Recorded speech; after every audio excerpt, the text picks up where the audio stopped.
All right, this is the Higher Calling Podcast, episode number 26. Today I got Logan Spreyer on here from Opelousas and a friend of mine and a MMA fighter, and I've been looking to get him on here for a while. What's up, Logan? How's it going, buddy? Good, man. Thank you for having me. Absolutely. It's good to have you on here. I tried to get you on here about 4 months ago, and we had some technical difficulties. I kind of talked to you on the phone for a little bit, and I think we had a little podcast on the phone, but it's good to see your face and get you on here, man. Finally got the technology straight to get it correct, man. Yeah, isn't technology wonderful? Yeah, for sure. It's good when it works, but when it doesn't work, it's a really good paperweight or a really good rock to throw across the yard. That's right. It could work against us, or we could use it for our advantage. Very cool, man. And tell us a little bit about yourself, man. In your own words. See, that's always a hard one to answer, man. Well, it's better for you. It's better for you to explain it than for me to explain it, because I kind of check you out on social media. I talk to you on the phone, and I'm not saying you're an eccentric guy or anything like this, but it's hard to put my finger on exactly what you got going on. You got a lot of stuff going on. I know you was in Thailand. You do MMA. You do Muay Thai. You're training people, and I don't know exactly what you're doing, so I'm just trying to, you to put a pin in it, All right, if we're talking, if it's a woman asking me to tell me about myself, I usually tell them, I'm zesty and I'm delicious. That's what I tell a woman. But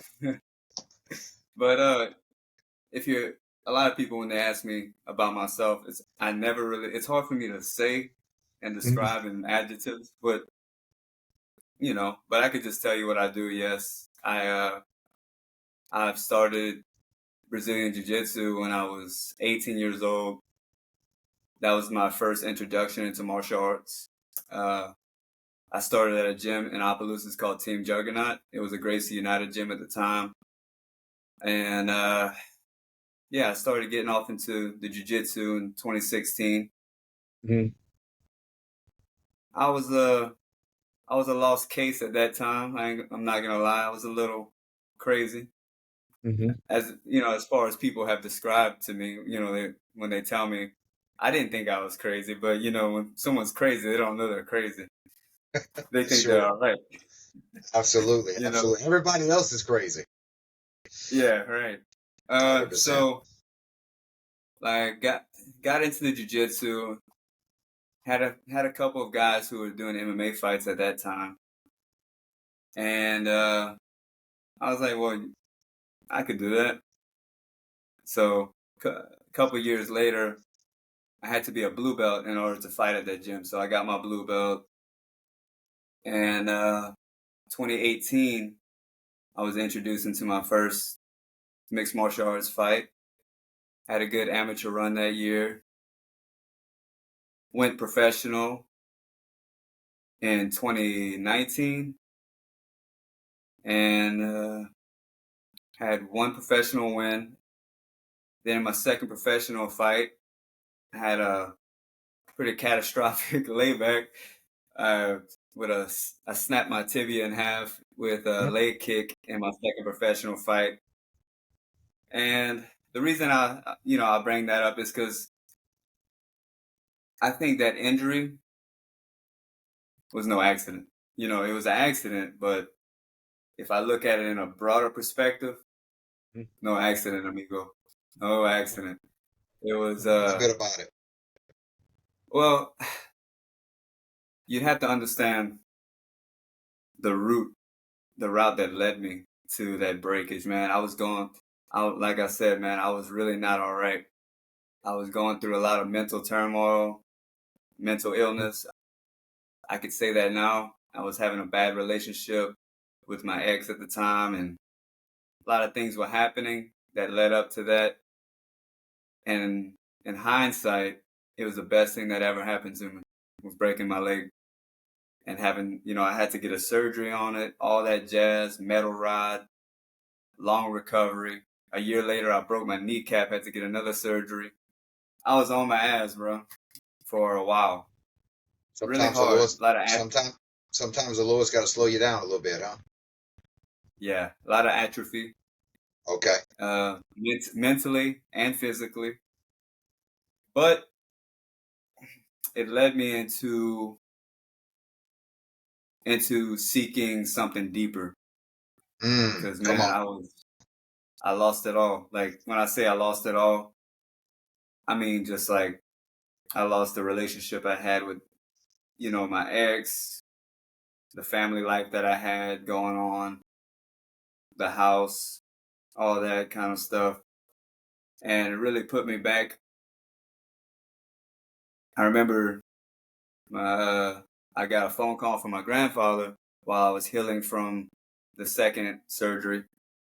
And he asked me if I wanted to go and work with him on the racetrack. He's a racehorse trainer. And we grew up doing that kind of stuff. So I was like, I'm not doing anything right now. Went work with him, started grooming horses and getting back into all that. Eventually started riding again, riding race horses. And I kind of just turned my back on MMA for probably almost over a year. I was done with it. And I just gave the whole racehorse thing a good run, experienced a whole nother life, met all kind of new people, traveled all over the country. I lived a whole nother life for a couple of years, man. Went Cool. all the way to Iowa, Missouri. Like I went everywhere. Still trained throughout that whole time at different gyms, but I wasn't into competing. Sure. But to say the least, put it in a nutshell, all that has been like really a big learning process because along that way, I got into yoga. I found a good yoga studio in Texas and started diving into that. At first, it was a physical thing. Mm-hmm. Heal the body, stretch, had atrophy. And then I started realizing how I would feel after those yoga classes. I started feeling like, I don't know, just looser, more at ease, not so intense all the time.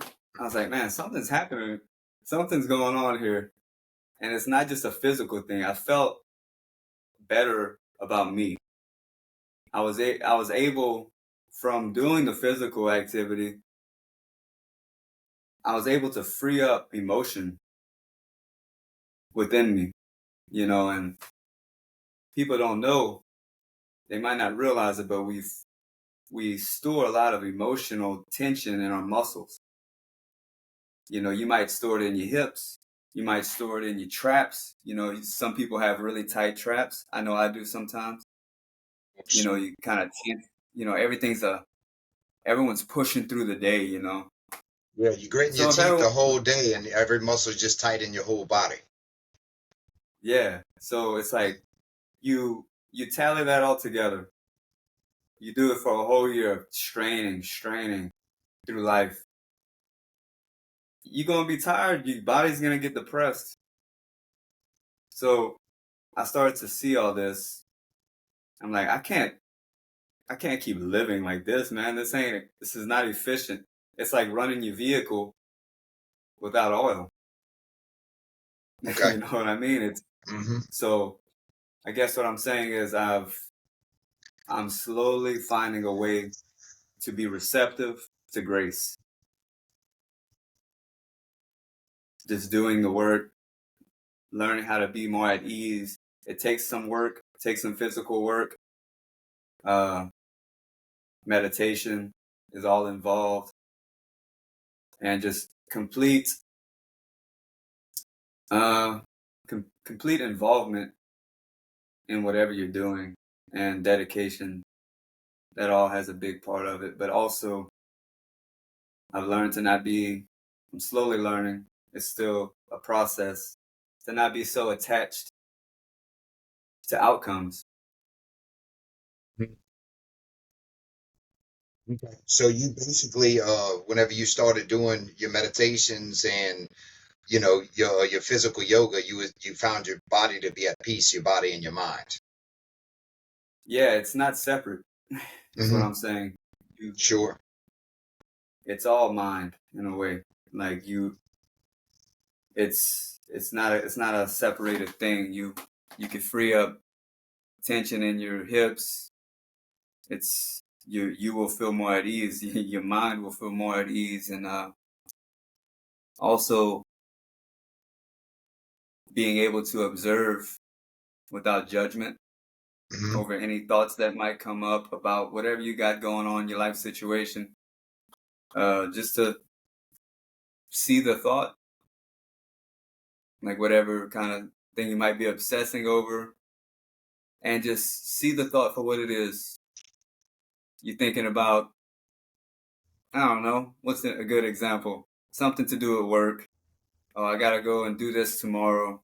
And Mm-hmm. you You're you you in you're trying bed. to figure out what your boss is gonna do, what your coworkers are gonna do, and you're already planning out your day from the beginning to the end, and you already got bad emotions about it before you even get to the day. Yeah, yeah. Yeah, Mm-hmm. you're building up an emotional tension about it, Mm-hmm. and it hasn't even happened yet. So Sure. this is the state of so many people. We have a collective just diarrhea going on within everybody. It's mental diarrhea, just and it's the equivalent, if you look at it, to keeping any kind of machine running 24/7 that doesn't need to be running. Sure. Meaning our mind. Our mind is the tool, and we do not know how to turn it off. Mm-hmm. Mm-hmm. It's a lot. I know I've experienced it a lot, so I know I can't be the only one. And it's obvious that I'm not, because I see it in people who I talk to a lot of people and share my experiences, and they share theirs, and they're like, "Yeah, man, it's definitely a problem, but there's a solution." And it takes a lot of just observation, and there's ways there's just there's ways practical ways to deal with it, is what I'm saying. Just like to, you turn your car off at night, you don't leave it running. So how to Of turn course. your mind off when you don't need to use it. Yeah. So, With yogic principles and all of that stuff, how does that encounter like spirituality with God and in all of that? How does that all relate together? okay. Well, I would say, how can you know anything more if you're stuck? How can you go any deeper if you're stuck in thoughts? How can you experience it and perceive anything deeper if you're too enamored with your psychological process? If I'm always worried about what's going to happen with work, what he or she's saying, what they're doing, how they're feeling, blah, blah, blah, then I'll never really feel anything deeper than that, you know, You always worried about what everybody else is thinking, what everybody else is saying. or just whatever you got to do, or bills, people, trivial things, mundane things that you're going to have to take care of anyway. The fundamental, you know, household stuff that you have to do, people actually are suffering their own life situation, where if you could create some kind of space from all that, from your mind, you'll take care of that with ease. You'll do all the regular stuff you have to do in life, pay your bills, uh, whatever you got to do, you'll do it like with ease and simplicity, to where it's not such a struggle, and you can know something more within you rather than stressing over stuff that you're going to have to do anyway. But you'd be surprised what people are suffering, man. Because like I said, I've experienced it, so I can say that people suffer small things, not big things all the time. No one out here, for the most part, is starving. There are people starving, but there's also people who are really starving that are suffering. I've been all over the world. I've seen things, and there's real hardship in other places that I've seen, and there's also places in the United States. Also, I'm not saying there's not, but there's children. Let's say, as cliche as it sounds, there's children in Africa who are brutally, tortured and raped and starving, and I don't mean to get dark here, but it's just an example. You No, know. it's completely understandable. I actually did a podcast with Joel DeSherry, and he's a guy that came on my podcast a few episodes ago, and he's actually a missionary to Africa. And Mhm. I've said this before on my podcast, but the lady, his wife got him involved. She says, I want you to go get involved with this. And he's like, what can I do? Just go talk to the lady. And the lady says, Joel, have you ever been thirsty? He's like, yeah. Have you ever been thirsty and couldn't drink water? And he's like, Hmm. and he thought about it. He's like, well, no, because I can go to the corner store. I can go to the side of my house. I could ask the lady on the plane, bring me a glass of water. I've never been. She says, the people that were trying to help, they're thirsty and they can never find water. And so they started building these wells in Africa. And, they're delivering the gospel out there to helping people, trying to give them a better life.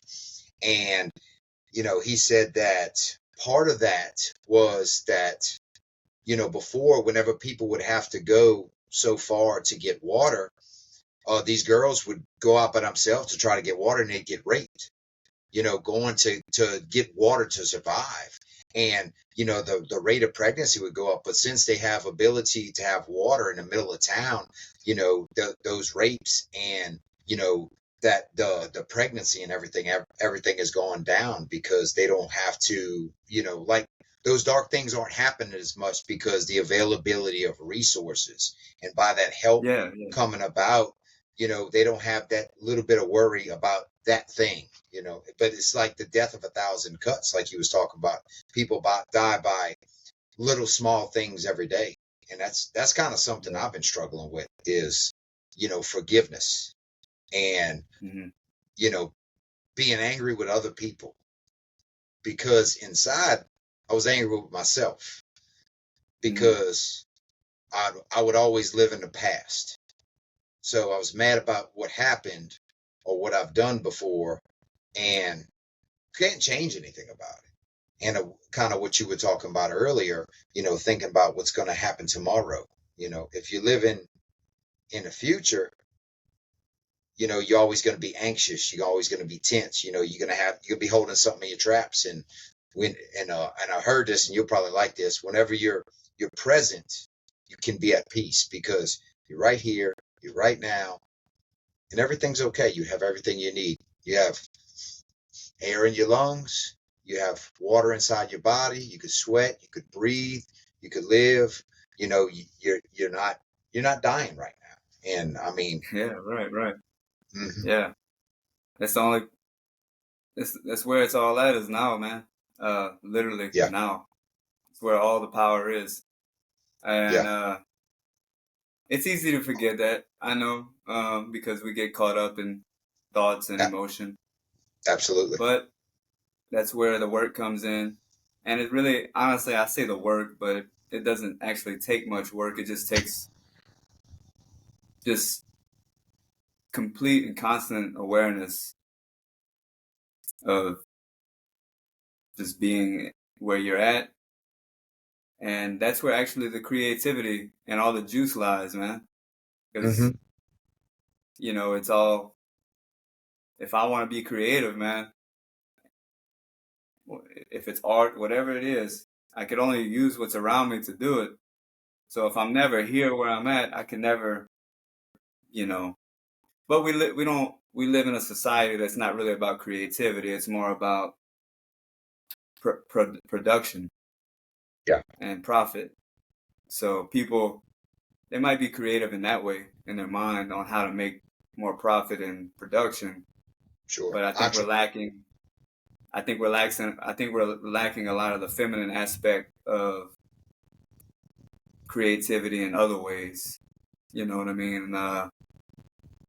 Whether it comes to dancing and art and expression of singing and voice, I think we're lacking I think we're getting back to it though. I think people are catching on to bring more beauty and back into the world. And I just noticed just being just around a bunch of people all the time in public, people are just really shelled off, man.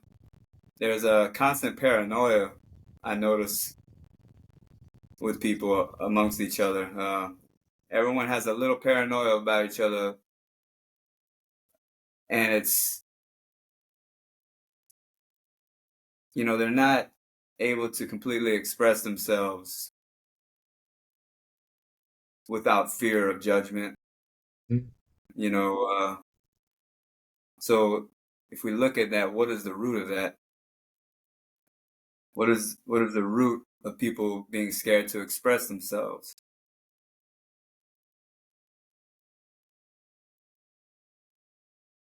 I don't have the answer right now, but it's something to look at, Mm-hmm. Of course. Uh,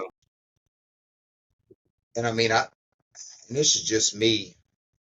I find that there's a lot of pride in people's hearts, and it's good to be proud of something that you've done, but they say pride is a sin, and whenever you have pride, you don't ever want to be proven wrong, so you're kind of scared to put who you are out there. So everybody, an old man told me this a long time ago, and it's a good friend of mine, and I was working with him, and somebody asked me one day in an elevator, "Hey, how you doing?" And I said, "Man, I'm doing terrible. I had this happen. Man, my girlfriend did this. Man, I got this bill coming in." And my buddy said, "Chad, hold up." He said, "When somebody asks you how you doing, they don't really want to know how you doing. They just want to hear, 'Good, I'm fine, keep going.'" I was like, "Really?" He's like, "Yeah." And I was just like, "Oh." And so now, how you doing? Man, if I was any better, I'd be twins, man. yeah. and and people want to hear that, but it's just like everybody kind of keeps their guard up because you don't really want to expose yourself to just anybody because Yeah. it seems like life, it's really everybody's kind of walking around trying to stab somebody, and if you look at all these videos of people picking on anybody or attacking somebody, and if you got a video of somebody pulling somebody out of a ditch, or you got a video of somebody attacking somebody on the street, which one you think is going to get more views? Yeah. It's, everyone's stuck in a pathological mind fuck. Yeah. So yeah, it's people we're not taught from an early age. First of all, as kids, we're not taught to just sit and perceive things. We're always, it's just not the process we're brought through yet, but it's coming back. Because there's two things we could do. There's perception and there's expression. Just Okay. to perceive what's around you, just to perceive what's around you and just be quiet and listen, right? Listen and you will know. You will hear, and listen and observe, smell, taste, whatever's around you. But no, kids are crammed with information from an early age. Information from books, from stuff that is bullshit. Someone said this, so this is, what you're supposed to believe. We're taught what to believe instead of to directly perceive life.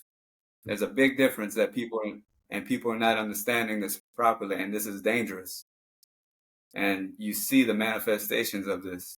It's a lot of just insanity.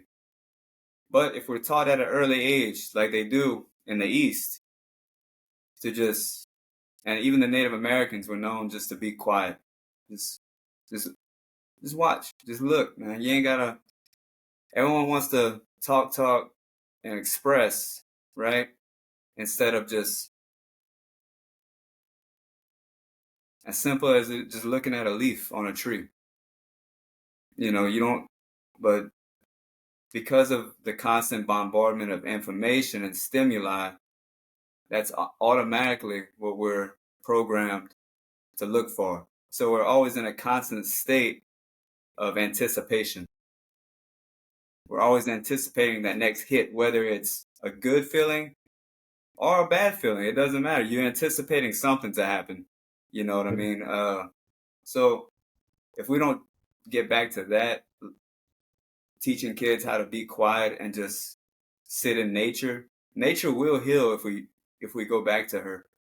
She can heal people. I've spent enough time doing that kind of stuff in the woods, and just I was fortunate enough to grow up that way too.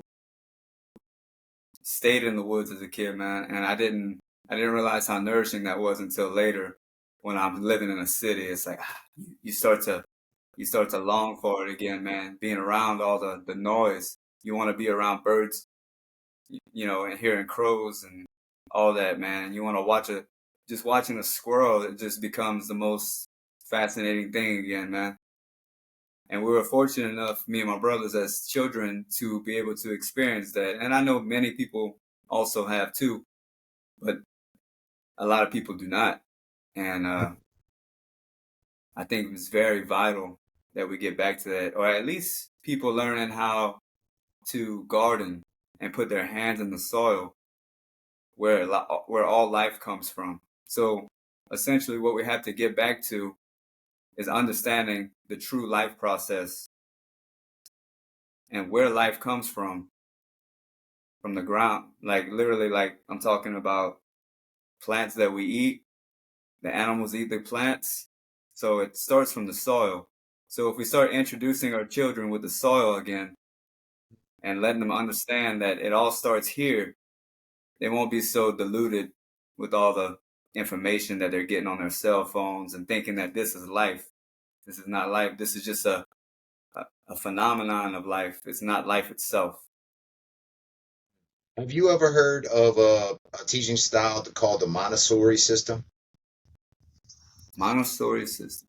Yeah, there was a lady, I want to say her name, I might mess this up or whatever. Her name was Marie Montessori, I believe it was. And I put my kids in a Montessori school for a little while, and it's kind of like, oh, almost like home style teaching, teaching people with instruments and learning stuff outside in nature and learning to count with objects and learning to move tools and manipulate stuff and learning about, instead of learning about plants from a textbook, actually going out in nature and learning about them, and being Yeah. more homestead style learning school. And it is pretty cool concept, the way it was designed. And I think it's kind of going away, but originally the way that she did it, it is very interesting concept, hands on, because I know coming up, I did home economics class, and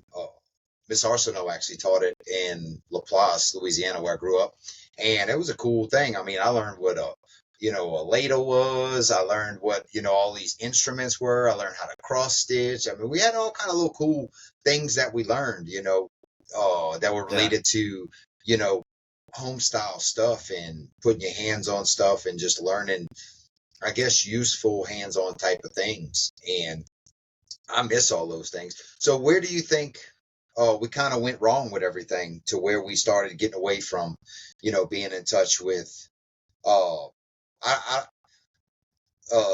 our spirituality with God, with nature, with all of that stuff.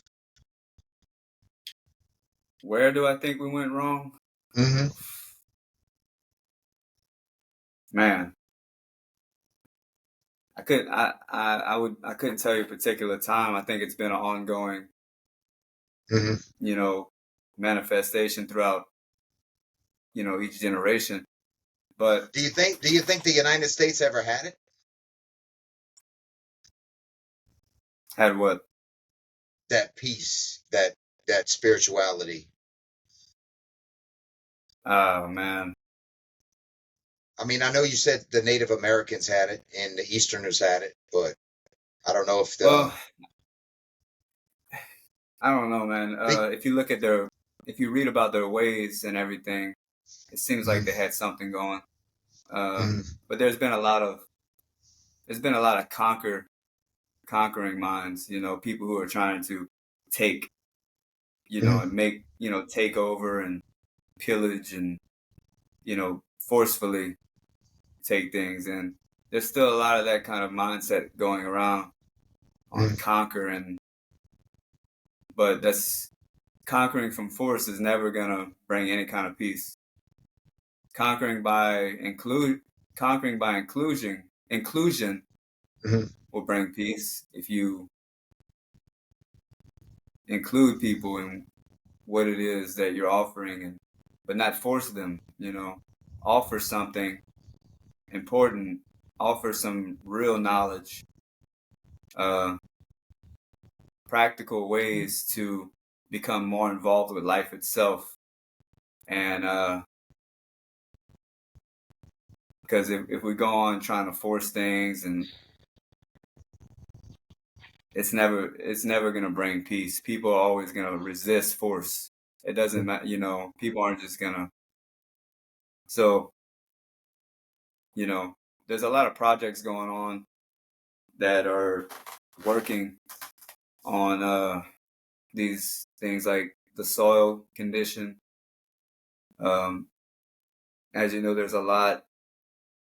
The quality of the soil is Terrible. pretty much terrible. Yeah. So there's a Safe Soil project that is going on, and they're working to restore, soil for, us to eat off of, man. Yeah.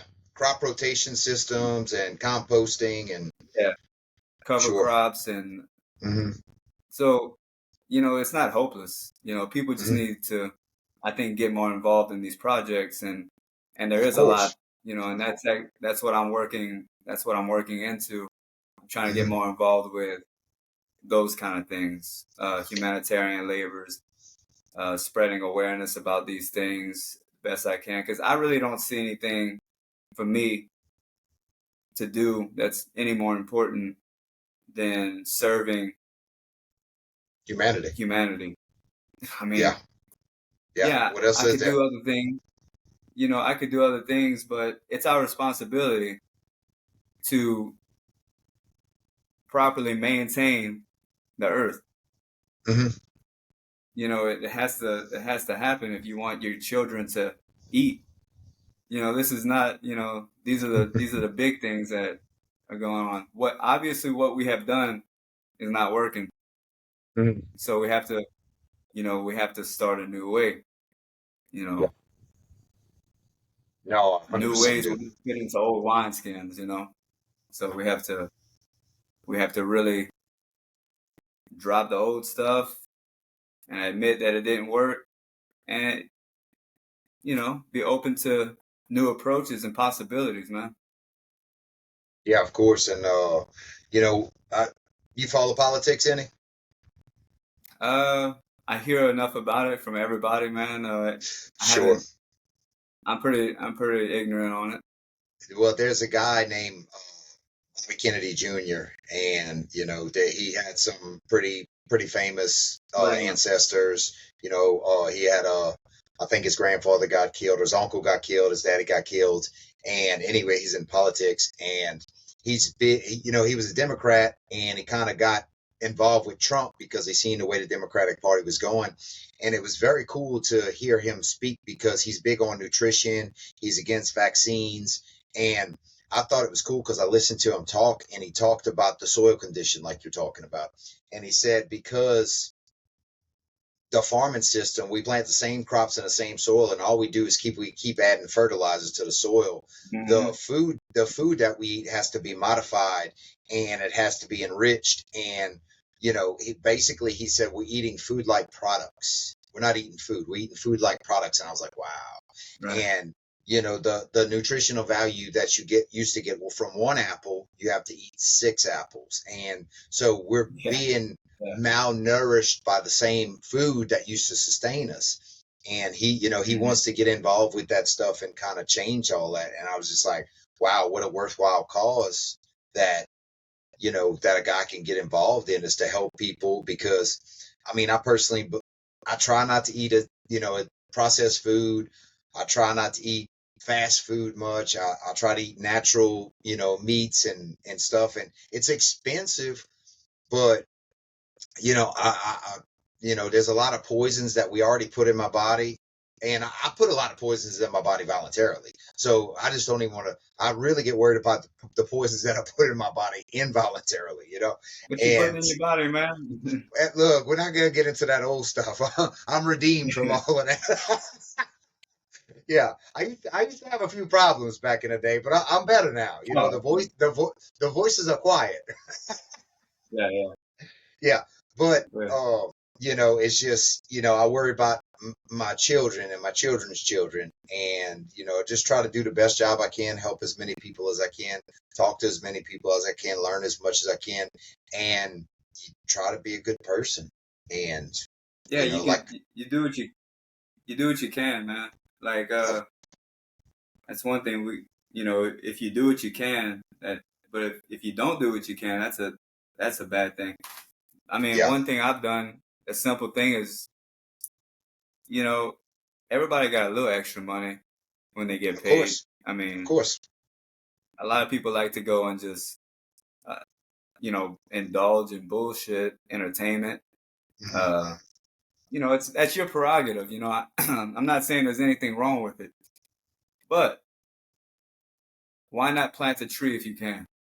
Sure. Go. I mean, I've done that. Just go to the store, go to Lowe's, buy a fruit tree, and go plant it with your kid. Number one, it's good to do. I Hmm. mean, actually, number one, it's good to show your kid and spend time with your kid, planting a tree and just getting their hands in there, and they'll remember that forever. And especially if you make it magical, make it have fun with it. And if they Absolutely. see you're having fun, planting a tree, what the hell you think they're gonna want to do? They're gonna Absolutely. want to plant trees because daddy loves planting trees. Well, kids love to see their dad have fun doing things. Mhm. So, you know, simple things like that will go such a long way. And it's Oh, overlooked maybe, but it just takes a few to start. They'll catch on. yeah, of course, of course. Um, yeah, I mean, I don't know about planting trees. I mean, I live in the woods out here, and so I just try to take care of nature as much as I can. And I do plant some fruit trees, but I planted them in the wrong Yeah. spot. So one thing I did teach my Oh, kids is don't plant fruit trees over there. Plant them over there on the soft ground where the water's at. right, right. Yeah, nature Yeah. nature works best if you work with God. You know what I'm saying? Instead of trying to work against him. True, Yep. true. Yeah. Um, Tell me about the tattoo across your chest. Oh man. Uh yeah, I got this. I think I was 19 when I got that. Mm-hmm. I should have covered up, man. No, Uh-oh, I got that uh-oh. when I was 19. And it says trust in God. Mm-hmm. Um I got it in a camper, man, and it took all night. It was a Really? bad idea. Okay. Oh man. Because the guy just kept taking breaks and he was just bullshitting the whole time. It was painful, aggravating. Mm-hmm. I bet. I didn't really want to be there. I Mm-hmm. just, Yeah. whatever, man. Good idea at the time, huh? For some reason, it was, man. I can't. I wouldn't do it now. I don't. I don't regret nothing, but Yeah. I definitely wouldn't. I'm thinking about adding some stuff to it, maybe making it more, colorful. I don't know. Yeah, do a Conor McGregor thing, you know what I mean? Get a big lion on your Oh, chest, you know what I'm saying? And do that's the what whole that's what thing. you think I need. I don't know. Yeah, we'll see. Hey, look, only thing I can tell you is Conor McGregor got his thing going, Sean O'Malley, they got the stuff all over their body and everything. And I mean, a big tattooed guy or a little got tattooed guy with big colorful stuff all over him. I mean, it just draws attention, you know what I You, mean? you think that's what it's gonna take, man? All I just gotta do is get a tattoo, and they'll call me up. No, I just think that you over there getting called up on a drop of a dime and going out there fighting and knocking people out. I mean, I think that's where it's at. But if you knock people out with a smile on your face and you got a big raging tattoo on your body, they're gonna be, man, look at this guy right here. He's an animal, you know? You You seen the last fight? I seen highlights. I didn't see the whole thing. Tell me a little bit about it. Everything went. See, that was the best I ever felt in a fight. Mm-hmm. I don't know. We had good I had good communication with my corner. I didn't. Tell us a little bit about the setup for anybody that's not aware of anything that you got going on. Like how you got Oh, called well, up for it. Didn't you get called up out the blue? yeah. It was. I think it was like a week and a half notice. Uh-huh. I mean, granted. I mean, I was training and I'm ready anyway. We were looking. We were looking for something, and Okay. I was. I was at my brother's donut shop selling donuts. My trainer calls me up. He said, "You could take a Muay Thai fight. I mean, you could take an MMA fight or a Muay Thai belt. I mean, a Muay Thai title fight." I was like, "Well, what sounds more exciting? I'm gonna go. I might as well. I might as well get the get the token. That's So right. Yeah. and So how'd everything go? just for fun. Uh, it went man. Everything went smooth. Sometimes when you get into a fight or altercation, everything's kind of tunnel Mm-hmm, vision and kind mm-hmm, of everything seemed so kind of weird. Well, this time I was more just aware of everything. I knew where the mm-hmm. dang referee was the whole time. I could hear everything was just, I was just real chimed in. I was in tune with my corner. Uh, You could hear him the the whole energy just time. felt, yeah, the energy felt right, man. I was really intense when I got in the ring. I was just zoned in. I wasn't smiling or nothing. I probably looked real serious, but everything just all the techniques worked. Everything we work on, I actually applied it in Mm-hmm. a very disciplined manner. Looked like a real pro in there this time. So Yeah. Oh, was that some techniques that you learned from across the water over there from the east? Where did you go whenever you went across the water over there? Can you say? yeah, man. I Where went were to you training at? Thailand. You went to Thailand? Okay. I know you. I know Yeah, I we went. talked about that before. I didn't know if that's actually where you ended up going. Yeah, I went to Thailand. I trained at a gym out there. It's called Dragon Muay Thai. Mm-hmm. Out there, I was really see. I wasn't really training too serious out there. I was kind of just gallivanting, just seeing what was there. Mm-hmm. And I did train. I was mostly just hitting pads and everything while I was there. I wasn't sparring or anything. I didn't even They really got some run. pretty serious guys out there, huh? Yeah, they do. There's a lot of serious. There's a Sure. lot of serious people out there, man. Yeah, it's a lot different. I went to India also. I just visited India while I was out there on that end, which was totally different. Mm-hmm. And but the real training, I actually trained better back at home with my Mm-hmm. team. Okay. I find I got better workout here. Not to say I couldn't get good workout there. I just was in a weird place when I was there. I was actually had before I left. I had a bare-knuckle fight I and remember that. a boxing match also, and Mm-hmm. I think an MMA fight too. Yeah, Now, I took an MMA fight on a day notice against a 155er, and where do you walk and around I that? usually I walk around usually under 150, Okay. maybe even Okay. under 145. Now, when you cut, So what do you get down to? 135? yeah, most of my MMA fights have been at 135. Okay. Okay. So I fought a guy one night So that's a on a heavy day notice. bastard. Oh, bro, he was big, and I mean he's not a pushover either. He knows what Sure. he's doing. So I took that fight. The guy probably weighed 170 for the fight, and I'm still walking around at 145. Mm-hmm. So that was tough, man. He was pretty strong. I don't think I was properly hydrated, and whatever. I didn't win that one. I lost by decision. Mm-hmm. I did drop him in the second round though. Yeah. So Yeah. yeah, You might dropped the run. shit out of him. Hey, you might run over here, but you're gonna walk away limping. Yeah, bro. He wasn't That's happy. I don't think he was too excited about the win. I know he was happy about it, but he wasn't like, you know, Right. over, excited. He wasn't So, 100% and sure he then, wanted, huh? right. No, he knew he won because he just kind of wrestled me the whole time, and I couldn't get him off me good. I just kept getting out of bad positions. Well, So I think I took that fight. Go ahead. My bad. 20 pounds isn't that big a difference whenever you're talking about 200 or 220 or 240. But whenever you 135 and you're talking about 20 pounds, that's a lot more weight, percentage Yeah. wise. I mean, Yeah, I get it. yeah, I'll send you the picture of after the fight when they was holding Yeah, our hands up. yeah, Yeah, the guy was huge compared to me. But yeah. Go ahead. I didn't mean to cut you short. I think I could still beat him though. If I mean, I know I could beat him. I mean, I don't, not to say I want to fight him again, but I could beat him. Yeah, I That's got you. just me that's just the fighter side of me. Right. But yeah, after that I went to Thailand, and while I was out there in Thailand, I actually left for like a week and went to India just to go because I always wanted to go. Hmm. Visited there, just walked around a lot, just gallivanting. Went to a yoga center out there, did some meditation.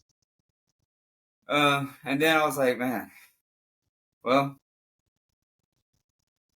I said I'll just take another fight, when I get back home.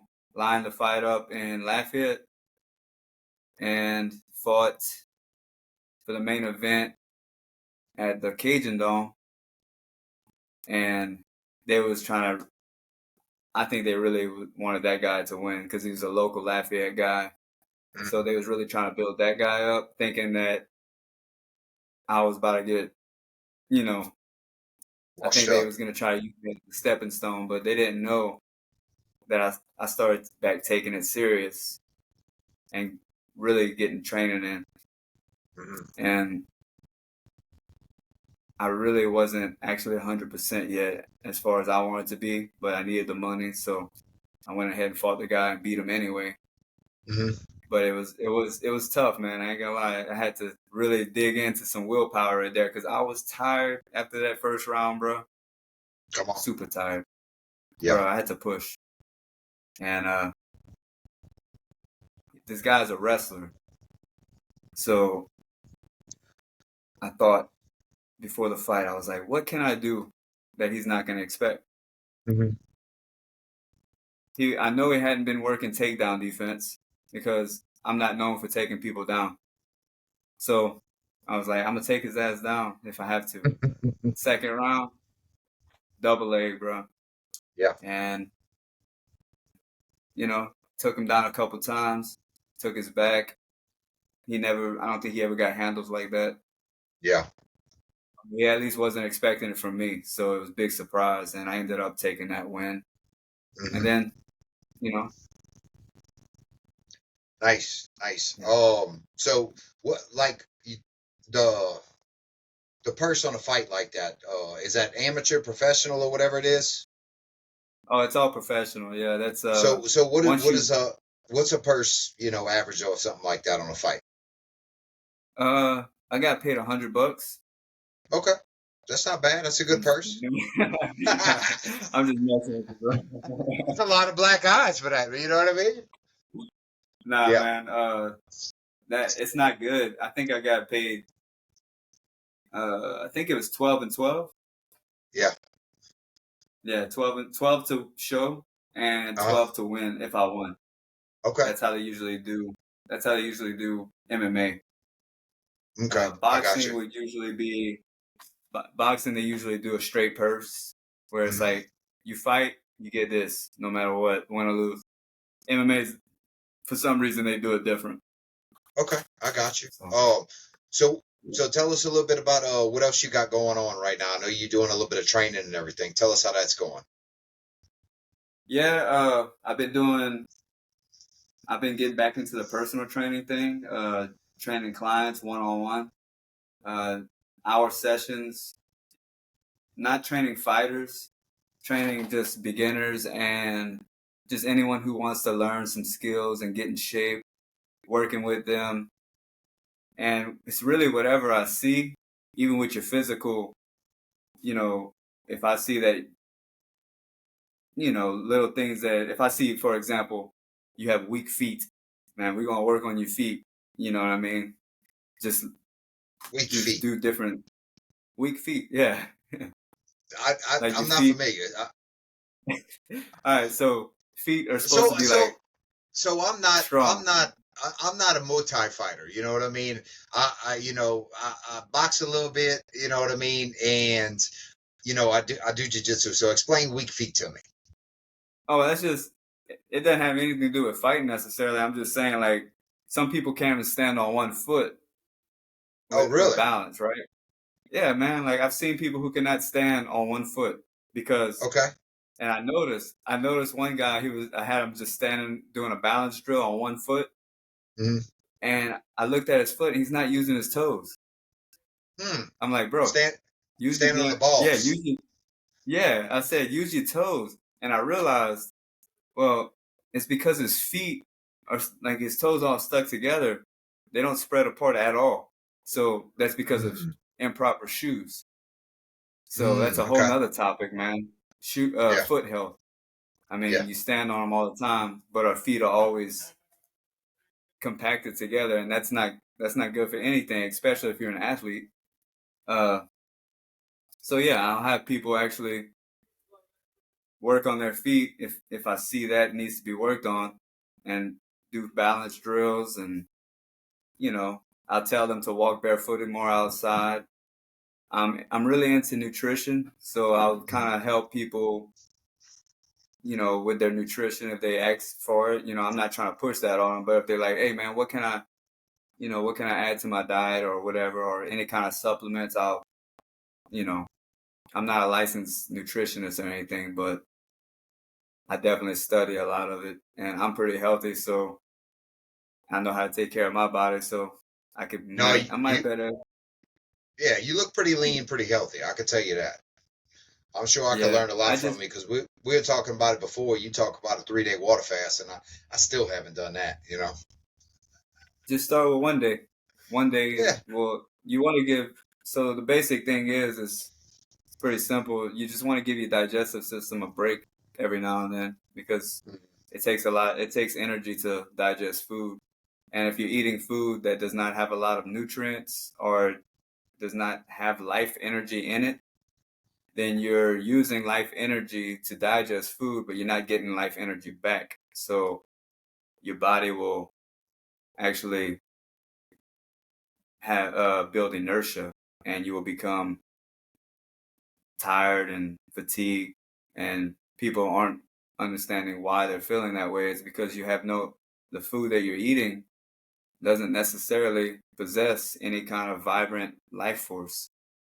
Um, like if you eat stuff that is ultra processed all the time, there's nothing in it that is giving you any substance. So what do you, what's your fuel? As far as your body is concerned, it's it's sad, man. But people, Yeah. Do you they do don't a want to hear it. primarily plant fruit based diet, or you omnivore, or what?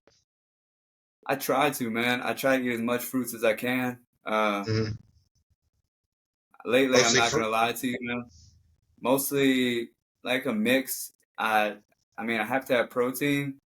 Hmm. So, and I don't have enough. Like, I don't always have enough stuff to get that kind of protein, like vegetarian stuff. So I do eat Hmm. eggs, man. Eggs, fish. Every now and then Hmm. I'll eat seafood. Um, I have had to, like, training for a fight, use supplements like first form supplements. I'm sure you've heard of first form. Yes, I have. I've taken Sure. yeah, I've taken a lot of their protein powder. Hmm. So they have a lot of micronutrients in some of their stuff. So when it comes to, I don't eat meat, but it has nothing to do with the morality side of it. It has more to do with my body just doesn't run efficiently on it. You Oh, understand really? what I mean?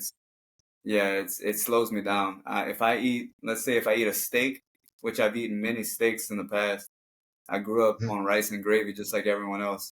Oh, yeah. Um, if I eat any kind of meat, I notice how much my body crashes because I've tried all kind of different diets, you know, and I found that I've done the experiments. I got off of meat, you know, and got my body cleaned up, got all that junk out, and then I ate meat, and then I noticed the crash in my body. I'm like, oh, okay, something's up here.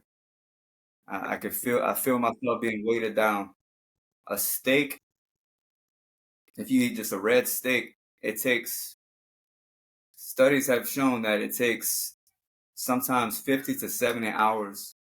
And I know you might know this, but they might not. It might take 50 to 70 hours to digest inside your gut. So Well, what that's telling you is the meat is beginning to decompose within your gut biome, and it's adding extra bacteria into your gut that your body is not ready for, and then it goes into your bloodstream. So you become toxic from extra bacteria. so Septic. you do fish and seafood. You find that it Fish just and runs cleaner. seafood, Hmm. I just find it doesn't take so long to digest. Like eggs don't take long for my body to digest. I don't have a slow metabolism as it is. I'm not gonna lie. Like I said, I've been eating a lot of tropical smoothie stuff lately because it's, you know, it's right there. It's the healthiest I could do right now because I don't have a woman out helping me cook and everything. Not to Sure. say that I have to, you know, but it's, you know.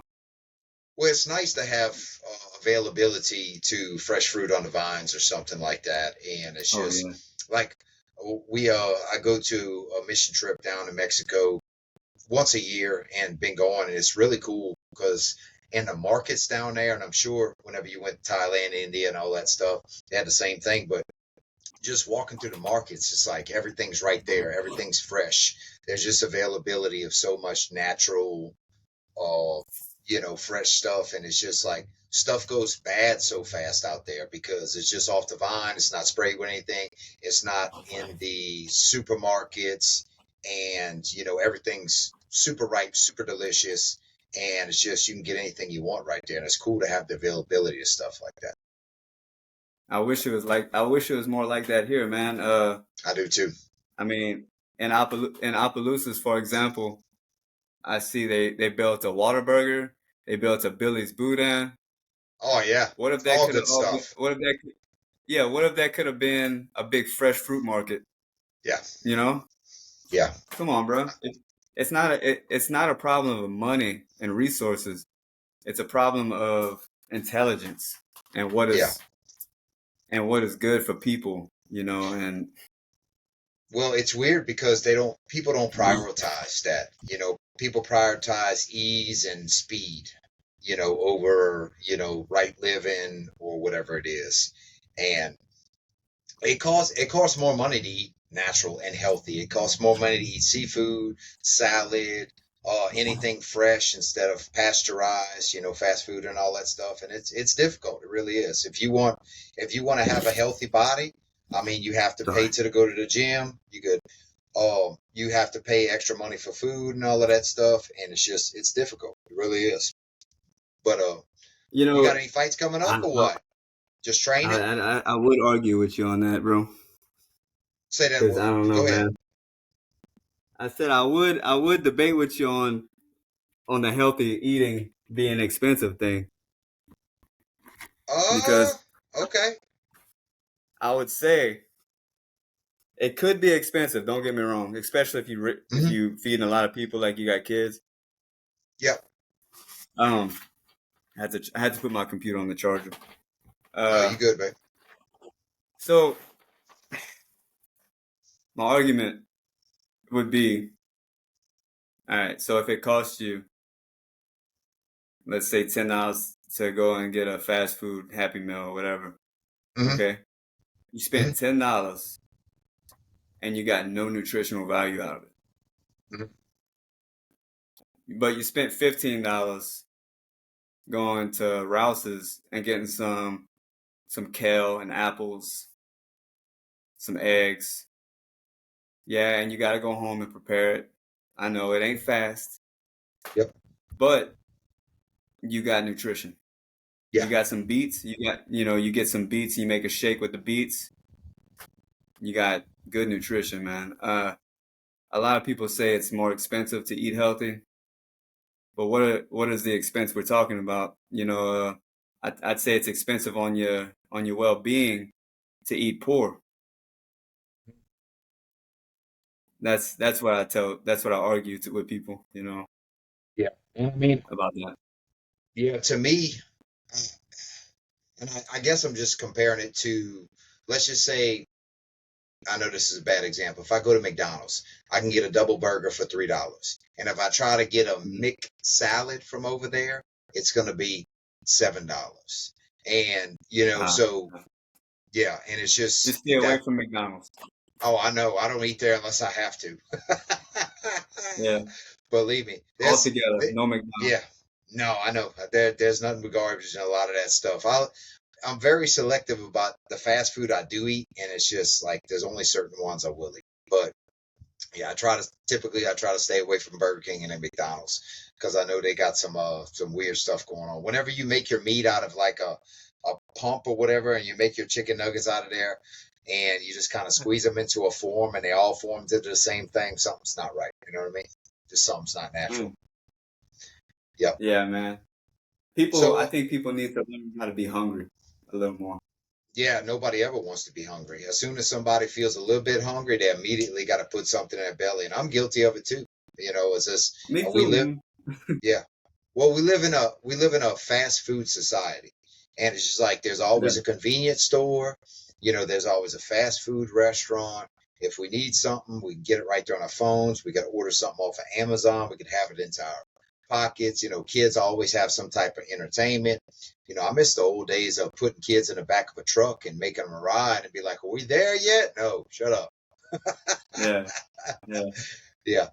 Now, one thing I have been doing is like I love ice cream, and I love baked goods. And What's your yeah, favorite flavor? favorite flavor ice cream. I ate this blueberry cheesecake ice cream from Handel's up in Canton, Ohio, and yeah, that's good. Now, like local and stuff like that, I like a nice coffee flavored ice cream. That's one of my things. Oh, If yeah, okay. yeah, Coffee flavor. I like yeah, Bride's cake. yeah, that's a good one. You ever tried that one? Uh-huh. Yeah, very good. Oh man, Yeah, I eat yeah, a whole blueberry. gallon, bro. Yeah, that's a bluebell, huh? Mm. Yeah, they Yeah, make yeah. some good flavors. Yeah, I'll sit there and burn out on 'em. But one other thing I have been trying to do is instead of doing that, I'll try to find like a fresh fruit stand and I'll run through there and grab me like a pear or some nice piece of fruit. I try not to go to Walmart and buy it, but I try to go to Yeah, like a fruit stand or something and just do something a little bit healthy. yeah, yeah. It's people. I I don't want to get all serious again, but people do for sure. They really need to start looking at the sugar thing, man, because they're thinking that 1 in 3 kids will be diabetic on insulin in the future. Oh yeah, and That's crazy. oh no, 100%, man. And it's crazy the amount of sugar that we take in on a daily basis. And we got a potbelly pig outside, and I told my wife one time, I said, "Baby, you need to make one of these poke cakes." And she's like, "Poke cake?" I say, "Yeah, you make this cake, poke holes in it, put condensed milk on the inside." She's like, "I made that already." I said, "When'd you make it?" She says, "You remember when I called you and I told you I made a cake, but it was too sweet for the kids?" I was like, "Yeah." She said, "And I fed it to the pig, and he almost died, and he was passed out in a diabetic coma for 3 days. That's the cake I made for him." The pig passed out. The pig went in a diabetic coma for 3 days. I was about to come home from out of state to go bury this sucker. And I had booked my ticket. Mm. I was on my way home. And look, my wife, I said, "Baby, I got my ticket booked. I'm on my way home." She says, "Oh, he woke up." I was like, "You almost killed the pig with this cake." It's crazy, bro. Yeah, she What? gave the pig diabetes. So, Damn. but yeah, I know what you mean, man. It's just like we eat an obscene amount of sugar, as in between, Cokes and in between just unnatural fruit and just candy bars and all kind of stuff. It's just crazy. Yeah, Yeah. yeah. So, What do we do except become aware of it? right. That's right. That's right. That's Become right. aware and try, you know. I'd say like I said, I just experiment. That's what I tell people, just experiment with it and see for yourself, when do you feel better? Like I ate some donuts this morning. Hmm. I Well, ate like well, a good bit of donuts. well, you were selling them. You know what I'm saying? The Bible says, you shouldn't muzzle the ox while it's treading out the grain. So you got to have a little snack. You know what I mean? Yeah, I had a little bit too much of a snack, and Yeah. I Yeah. just felt right away like how I'm very sensitive to it. I get tired, man. Like when Hmm. if I eat too many donuts, I get tired. I want to go take a nap. So it's like I know the difference. Um, Yeah, for so you sure, just for gotta, sure. moderate a little bit. Of course, of course. All good things in moderation. Do you pray? Uh, yeah, but probably not in the way you think. Okay. Tell me about it. Like I don't command God to give me anything. You know what I Hmm. mean? I Yeah. don't I don't make demands like You don't get, you don't give, say you don't give them your wish list. no. I don't ask. I don't necessarily tell him what he should do Hmm. or whatever. Hmm. I Hmm. don't tell the creator what needs to be done. Uh, Well, explain to me. Because, and I mean, I know you say, you're kind of into yoga principles, but you believe in God. So explain to me how that relationship works. hmm.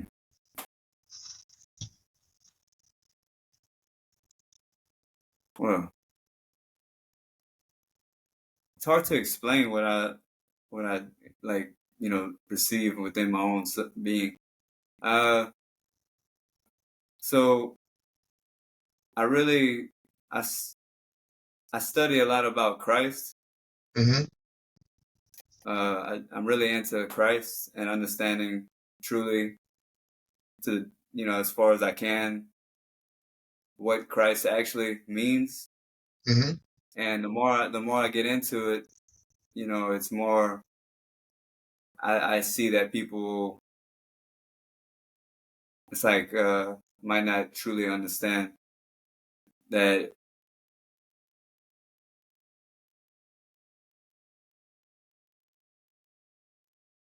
Hmm.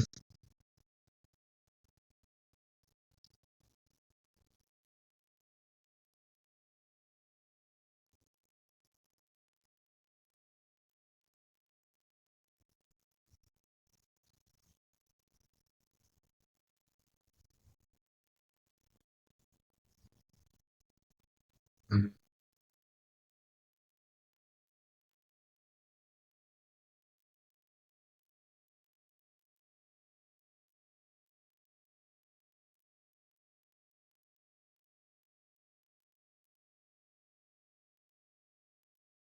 No, explain it to me. Can you explain it to me?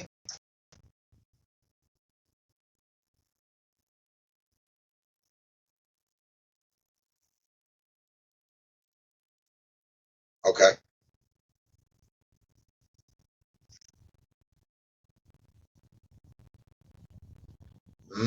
Okay.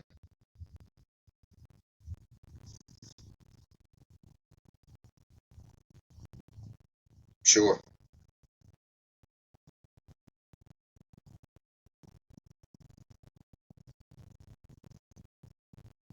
Hmm.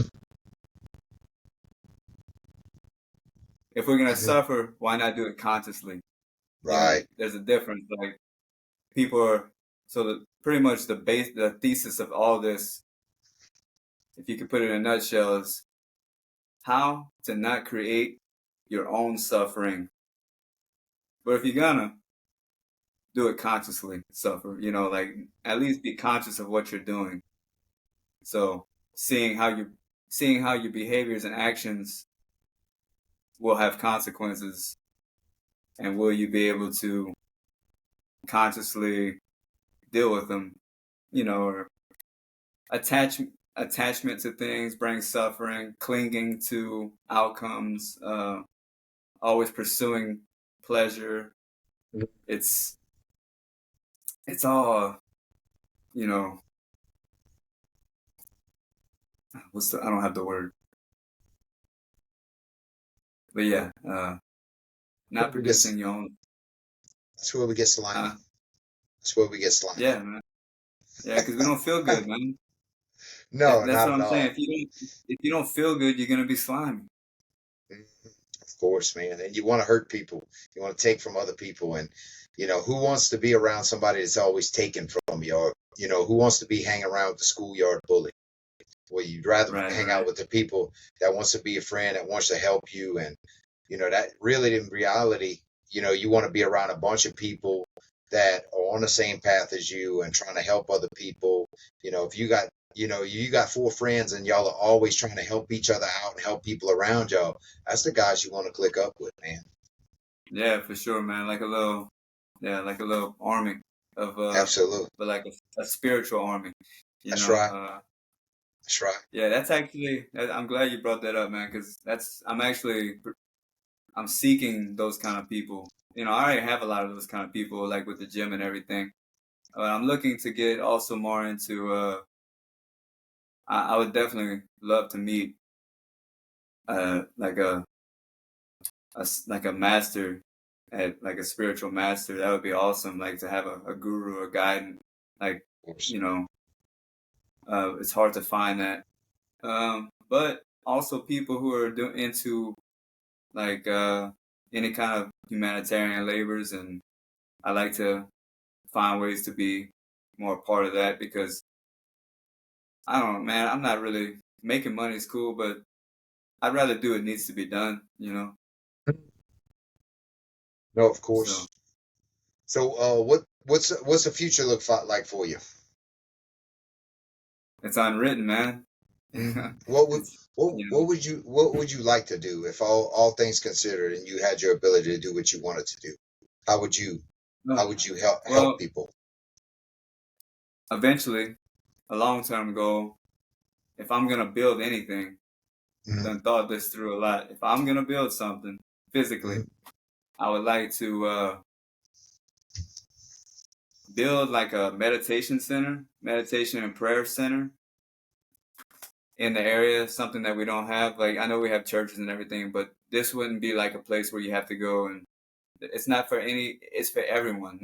You don't have to be, it doesn't matter if you're Baptist, Catholic, Christian, I don't care if you're Pentecost, it doesn't matter. Whatever religion, it has nothing to do with it. Just they have these spaces in other places, but just a place where you could go and sit quietly and meditate around a certain in a consecrated area where you actually get something from it without having to talk or hear anything. You just experience it for yourself. And also a part of that center or that place, I would like for it to be kind of on the outside, like more of like a Shaolin style martial arts for the physical aspect of it, where you could train your body to be hard and vigorous. And the meditation would be for the softer side of it, like a yin and a yang kind of aspect, like spiritual and physical. Yeah, of course. Yeah, and it would be, I mean, it would definitely be devoted to like, if I was gonna give it to it would be like a Christ, like a Christ would be kind of like what you would, I don't know what the name to give, but it would be like, the center of it, like the fire, like the heart of fire kind of thing going on. Right. I like it. It's a good goal. I don't know what to call it, but You're gonna come up with something, man. Sound like you on the right path, man. Well, sound like you got the right calling. You know what I mean? It's hard to put a name on it, But that's very good insights. I'm in a process right now of actually becoming, like, I still have to do a lot more work and learn some more stuff, and kind of you kind of have to become what you're trying to do in a way. Mm-hmm. Yeah, it sounds familiar. Yeah. Sounds very familiar. Yeah. Yeah, I'm trying to do the same thing. Yeah. I'm trying to become whatever the Lord's called me to do, and I'm just trying to figure out exactly where it is because I think it's a moving target.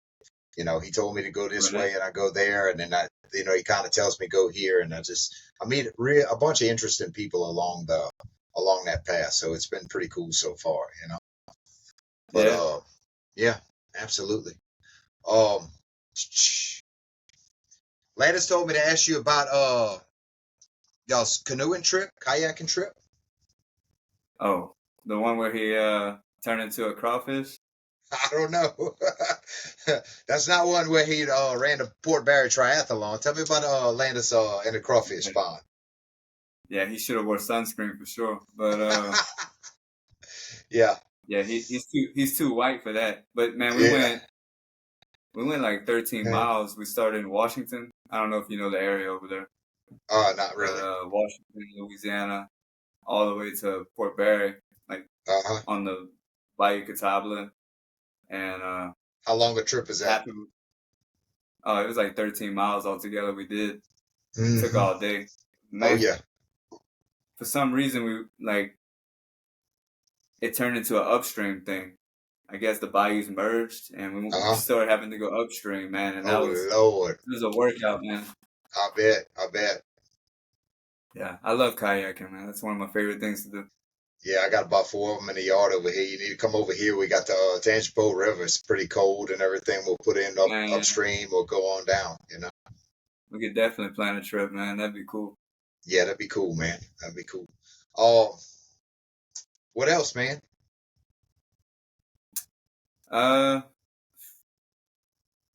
So at the end of December, this is not to do with MMA, but I'm going to Tennessee for a 21-day retreat. Okay. And it's at the Isha Yoga Center of Inner Sciences. Mm-hmm. It's in Chattanooga, McMinnville, Tennessee. It's a 21-day sadhana retreat. Sadhana just means spiritual practice. Pretty much just creating, if I had to put it in, this is my software, right? I'm kind of just cleaning my software and rebooting it and getting it more aligned, getting all this aligned and in balance. And yeah, man, just enhancing what I got to where I could be that person that I need to be. I think I lost you there. And therefore spread the joy, there's a lot of things that I need to work on, and I'm just doing the best I can with what I got, man.